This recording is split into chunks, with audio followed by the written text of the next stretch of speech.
जय हिंद दोस्तों, आज हम लोग बात करेंगे केमिस्ट्री का most important topic amine. Amine जितना छोटा वर्ड दिखाई दे रहा है उतना ही इसका कहानी और कंसेप्ट बिजोड़ है। ये 12th क्लास के लिए इम्पोर्टेंट है और नॉलेज के लिए भी इम्पोर्टेंट है। बात क्या है, बात एमीन में इतनी खासियत क्यों है। मैं बता दूं कि एमीन की जो खासियत है आपके यानी पूरे हम लोग के शरीर में 20 प्रकार का एमिनो अम्ल पाए जाते हैं, 10 आवश्यक और 10 अनावश्यक, यानी कि टोटल 20। अब ये एमीन ऐसे नहीं बनता है, एमीन का पूरा कॉन्सेप्ट आपको कॉन्सेप्ट बताया जाएगा। पहले ये एमीन के साथ अगर कार्बोक्सिलिक अम्ल जोड़ दें, यानी कि एमिनो एसिड जब पढ़ेगा एमीन एसिड, उसमें आपको कार्बोक्सिलिक अम्ल और एमीन का एक कंपाउंड मिलेंगे। वो आपको बायोकेमिकल में पढ़ना है, लेकिन अभी हम लोग खाली इस टॉपिक को समझेंगे। लेकिन मैं इसलिए बता दिया आप लोग के टॉपिक कि आपको पहले ये किसी भी स्टूडेंट में, हम लोग भी स्टूडेंट लाइफ में रिएक्शन और कंसेप्ट समझ नहीं आता है। पता है क्यों नहीं आता है? आखिर इसको हम पढ़ रहे हैं तो पहले क्यों पढ़ रहे हैं, इसकी आवश्यकता क्या है, इसमें क्या कंसेप्ट है, हम लोग को रुचि नहीं हो पाता है। और एक माइंड में सोचता है कि ये केमिस्ट्री हार्ड होता है। केमिस्ट्री हार्ड नहीं होता है। केमिस्ट्री का अगर आपको पास कंसेप्ट है तो आप बना सकते हैं आसानी तरीके से। तो पहले हम लोग कंसेप्ट समझेंगे, उसके बाद में प्रत्येक प्रक्रियाओं को आगे बढ़ते हुए आपको समझाया जाएगा।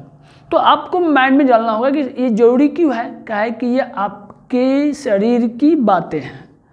शरीर में क्या करता है सर?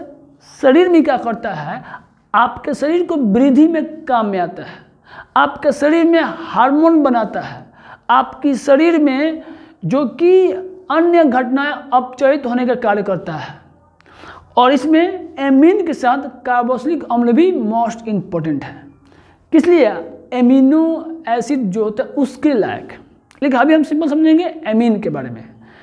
एमीन के बारे में क्या होता है, कहा जाता है कि एमीन एक प्रकार का क्या है, अमोनिया का व्युत्पन्न है। अमोनिया का व्युत्पन्न, तो पहले अमोनिया क्या है, पहले अमोनिया सुनिए। NH3 को अमोनिया कहते हैं। अमोनिया में जब माइनस हाइड्रोजन यानी कि एगो हाइड्रोजन को रिएक्शन के द्वारा हटाएंगे, यानी कि एगो हाइड्रोजन हटेगा तो उसमें से एगो हाइड्रोजन कमी आएगी। जब कमी आएगी तो बनेगा NH2 और उसमें क्या हम लोग करेंगे, ऐड एल्किल समूह। क्या होगा? ऐड एल्किल समूह। मैं नॉर्मली बता रहा हूँ कि कैसे इसमें NH2 आया, एल्किल समूह कैसे आया।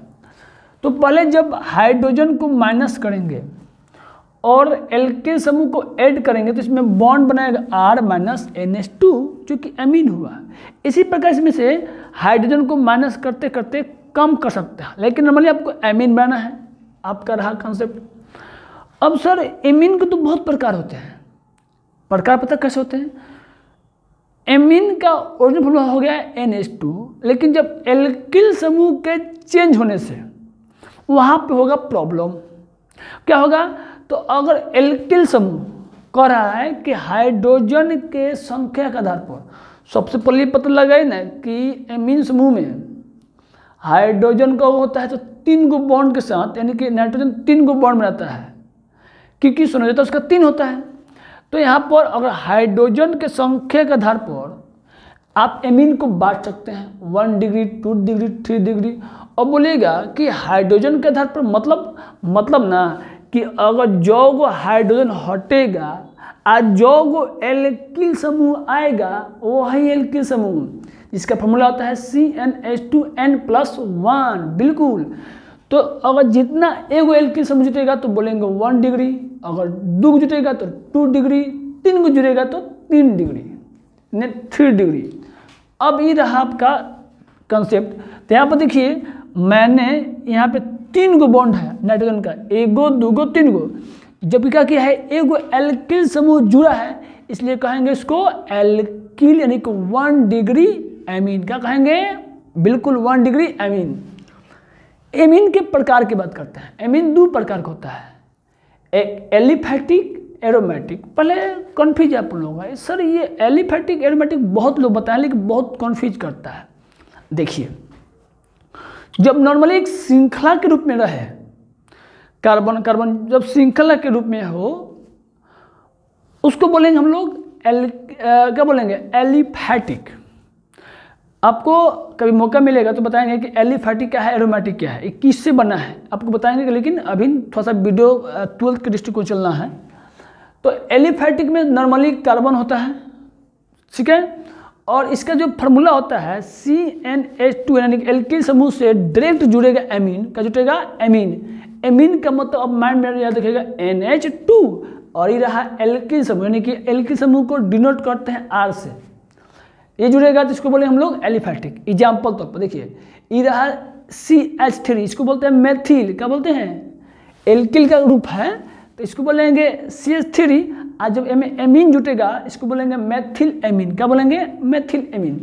तो ये क्या हुआ, इसको बोलेंगे एलिफैटिक। ये श्रृंखली बहुत सारा होगा, मेथिल होगा, एथिल होगा, प्रोपिल होगा, ब्यूटिल होगा, पूरा हो सकता है, इसमें कोई दिक्कत नहीं है। अब एरोमेटिक, एरोमेटिक का मतलब होता है कि वो रिंग पदार्थ है, क्लोज चैन का पदार्थ है, ये ओपन होता है, ये क्लोज होता है, क्लोज चैन पदार्थ होता है।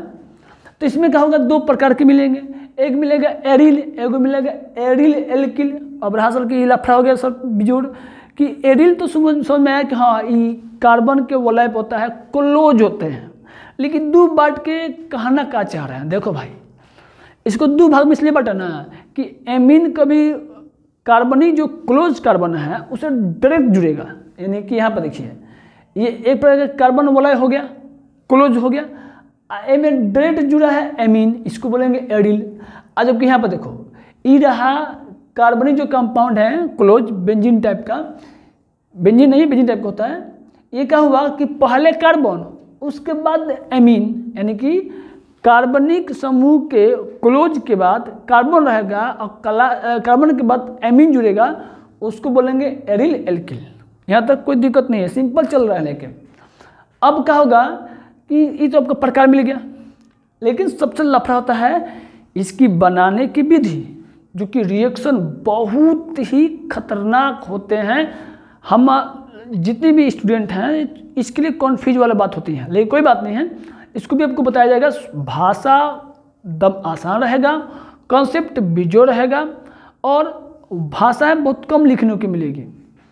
तो बनाने की विधि की बात बोले तो बहुत मिलेगा। हाफ मैन आपको मिलेगा, एथिल एल्कोहल से बना सकते हैं आप, साइनाइड अपचयन द्वारा बना सकते हैं, और नाइट्रो आप जो नाइट्रो के कंपाउंड है उसके अपचयन के द्वारा भी बना सकते हैं। मैं आपको बता दूं कि मेरे पास जो कॉन्सेप्ट है लगभग 15 गो कॉन्सेप्ट है पढ़ाने का, किसको, एमीन को बनाने का। लेकिन इन्हें जरूरी है क्योंकि परीक्षा के विषय चलेंगे मेन टॉपिक पे, ठीक है। और ऐसे भी रात ज़्यादा भी हो गया, बाकी हम लोग अगले वीडियो में मिलते हैं बहुत ही जोश के साथ, बेहतरीन के साथ। आज के लिए जय हिंद।